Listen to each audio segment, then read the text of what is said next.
thousands and thousands of Americans losing their homes each week.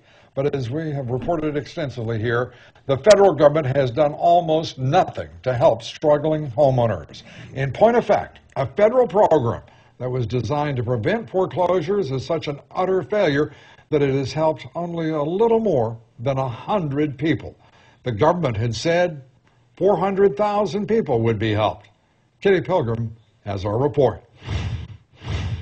Home in foreclosure? Don't look for a government program for help, say some families who say the Hope for Homeowners plan is one of the most hopeless programs ever created. The $300 million program promised to help 400,000 struggling homeowners starting in October of last year.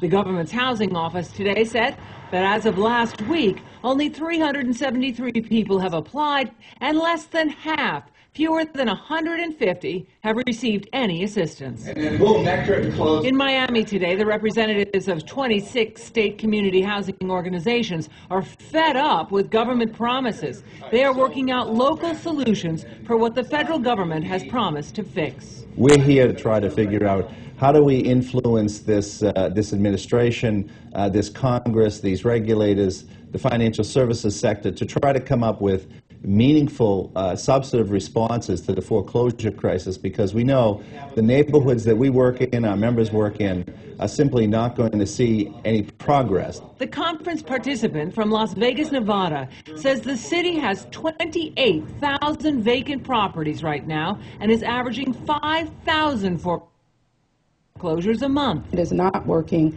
It was designed in a way that it cannot impact most of the people that are affected. One, because it's a voluntary program. Most of the lenders that are number 1, 2, and 3 in the foreclosures in Nevada have not volunteered to participate in the program.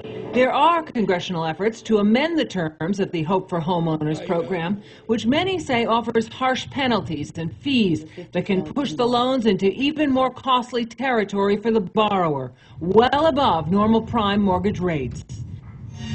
We spoke to the Housing and Urban Development Office today. They admit the number of applications for mortgage relief were a fraction of the 400,000 initially predicted. But ironically, today, that office announced a financial literacy campaign for 6 cities across the country. And they say it's a public awareness program to help families at risk for losing their homes. Lou?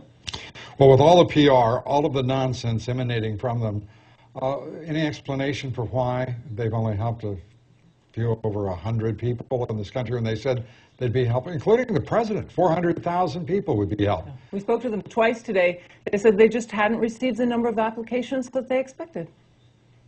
That was their explanation. Unbelievable. Of course, the reason is that the terms of these loans that are being done are fairly punitive. All right. Thank you very much, Kitty Pilgrim.